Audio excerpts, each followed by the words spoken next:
মাত্র 2 বছর আগের কথা। সাফ চ্যাম্পিয়নশিপে দুর্দান্ত পারফর্ম করে দক্ষিণ এশিয়ার সেরা গোলরক্ষকের খেতাব পান বাংলাদেশের আনিসুর রহমান জিকো। এবং ওই টুর্নামেন্টটা কিন্তু একটু ব্যতিক্রম ছিল, কারণ ওই আসরে অংশ নিয়েছিল দক্ষিণ এশিয়ার দেশগুলো থেকে র্যাঙ্কিং এ ঢের এগিয়ে থাকা লেবানন এবং কুয়েত। বাংলাদেশ খেলেছিল সেমিফাইনালে কুয়েতের বিপক্ষে, এবং সেই সেমিফাইনালটা নির্ধারিত সময় কিন্তু 0-0 ড্র ছিল। অতিরিক্ত সময় গিয়ে কুয়েত গোল করে। তো সেই ম্যাচে আনিসুর রহমান জিকো দুর্দান্ত পারফর্ম করে কুয়েতকে ঠেকিয়ে রেখেছিলেন। এবং মাথায় রাখতে হবে বা মনে রাখতে হবে যে ওই সময় কিন্তু বাংলাদেশের ডিফেন্সিভ মিডফিল্ডে হামজা চৌধুরীর মতো বিশ্বমানের কেউ ছিল না যে প্রতিপক্ষের আক্রমণগুলোকে নস্যাৎ করে দেবে। তো লেবাননের গোলরক্ষক, কুয়েতের গোলরক্ষক, ভারত, মালদ্বীপ, নেপাল, পাকিস্তান, এই সব দেশের গোলরক্ষককে পেছনে ফেলে টুর্নামেন্টের সেরা গোলরক্ষক বনে যান আনিসুর রহমান জিকো। এবং ওই সময়টাতে ট্রান্সফার মার্কেটের হিসেব অনুযায়ী বাংলাদেশের সবচেয়ে দামি ফুটবলার ছিলেন আনিসুর রহমান জিকো, এবং তার বাজার মূল্য ছিল ওই সময় 2,50,00,000 টাকা। এরপরেই সেই অনাকাঙ্ক্ষিত ঘটনা, যে ঘটনাটা বাংলাদেশের ফুটবলেরই অন্যতম ন্যাক্কারজনক ঘটনা, অর্থাৎ মালদ্বীপে বসুন্ধরা কিংস খেলতে গেল এএফসি কাপ, সেখান থেকে ফেরার পথে সেই মদ কাণ্ড, যে কারণে বসুন্ধরা কিংসের 5জন ফুটবলার শাস্তি পায়, যার ভেতরে আনিসুর রহমান জিকো ছিলেন।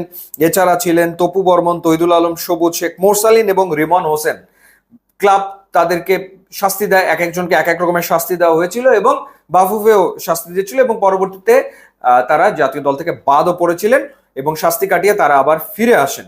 কিন্তু আনিসুর রহমান জিকোর ক্ষেত্রে যে ঘটনাটা ঘটলো, তিনি যখন ফিরলেন তিনি আর তখন 1 নম্বর পজিশনে নেই। বাস্তবতা এরকমটা।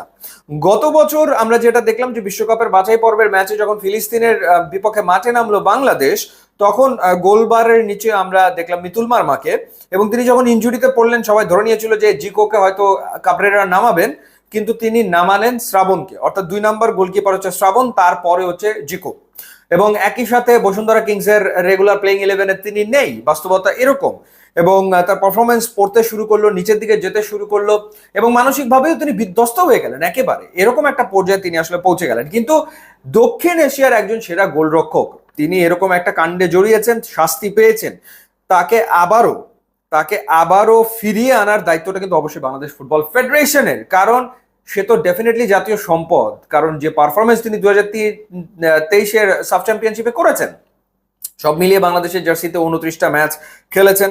তো সেই ক্ষেত্রে এখনো তার সামনে সময় ডেফিনেটলি রয়েছে। এবং আমি বলছি না যে মিতুল মার্মা খারাপ গোলকিপার, মিতুল মার্মা ডেফিনেটলি ভালো গোলকিপার। ভুটানের বিপক্ষে অসাধারণ একটা সেভ তার ছিল, নিশ্চিত গোল তিনি বাঁচিয়েছেন, কিংবা সিঙ্গাপুরের বিপক্ষেও তিনি দারুণ একটা সেভ করেছেন। কিন্তু একই সাথে এটাও বাস্তবতা যে মিতুল মার্মারও দুর্বলতা আসলে রয়েছে, তার গোলকিপিং এর দুর্বলতা রয়েছে। তো সেই ক্ষেত্রে জিকোকে রেডি রাখা, তৈরি রাখা, এটা বাংলাদেশের জন্য দরকার বলে আমার কাছে মনে হয়। তো সেই ক্ষেত্রে ইনিশিয়েটিভটা বাফুফের নেওয়া উচিত, তাকে আবারও আমার মনে হয় যে ফিরিয়ে আনা উচিত এবং তাকে রেডি করে ফেলা উচিত। আমি জানি না হাভিয়ার কাপরেরা কেন, কি কারণে তাকে আর বিবেচনা করছে না। বিশৃঙ্খলা জনিত যে ঘটনা ছিল সেটা তো অতীত হয়ে গেছে, সুতরাং এখন আবার জিকোকে আমার মনে হয় যে তার রিদমে ফিরিয়ে আনা উচিত। তাতে বাংলাদেশ দল লাভবান হবে এবং উপকৃত হবে বলে আমার কাছে আসলে মনে হয়, কারণ এখনো তো তার সামনে সময় আছে খেলার। সো দেখা যাক, লেটস সি। আমরা আশা করব যে জিকো আবারও ফিরে আসবে এবং আরো শক্তিশালী হয়ে আনিসুর রহমান জিকো ফিরে আসবে। যে পারফরমেন্স আমরা 23-এ দেখেছিলাম সাব চ্যাম্পিয়নশিপে, সেই পারফরমেন্সকেও সে আসলে ছাড়িয়ে যাবে।